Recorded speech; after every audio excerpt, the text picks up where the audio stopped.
Today is just a short on two creepy photographs I took while traveling. The first one is while I was traveling on bicycle in New England.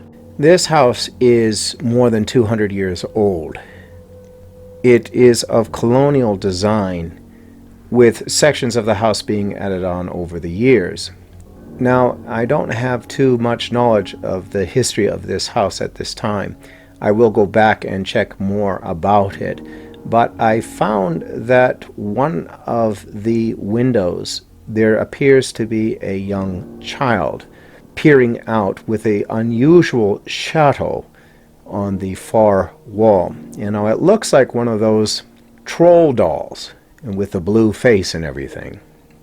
At the time of the photograph, no one was living in it as it was being renovated. I believe this is called the Rogers House and may be used as a B&B at this time. The first photograph I took, you don't see anything.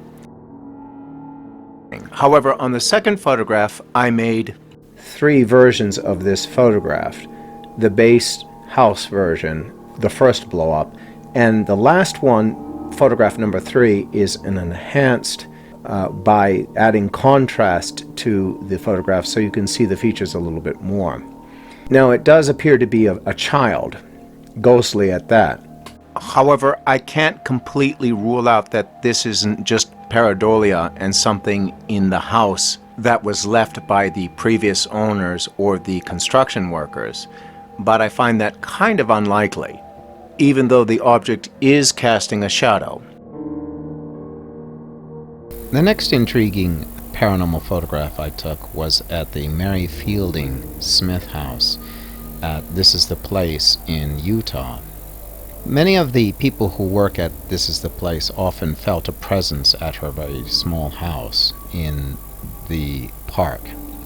Hearing the story, I went there with some exchange students and started taking photographs around the area, and did indeed pick her up. Many people at the place who worked there said her presence was often kind, but I've heard other contradictory stories where that she was angry at other people. When I was there, I felt she was just rather shy, that she didn't like visitors so much visiting her house, but if they were kind enough and gentle enough, she wouldn't mind showing herself, as she did to me in these photographs. If you look closely enough, you do see other faces in the photograph. These may be relatives or children or husbands. I'm not really sure. It's hard for me to make out. Perhaps somebody who knows the Mormon culture better could recognize those faces. If you do, please leave something that you might think to be the case in the comments below. I did hear that Mary Fielding Smith was somewhat of a loner. So again, I'm not too up on the history. You can look it up in Wikipedia. Though I do know she was the second wife of the former Smith leader, Joseph Smith's older brother, Hiram Smith, and I guess he was killed on the way to Utah.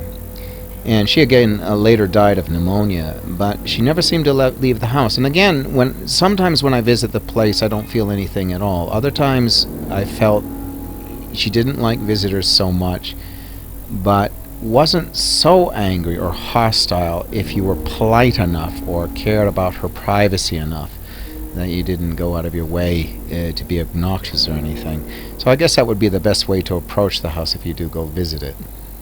Well, that's all for this video. Thanks again for watching. Hope to see you in the next video.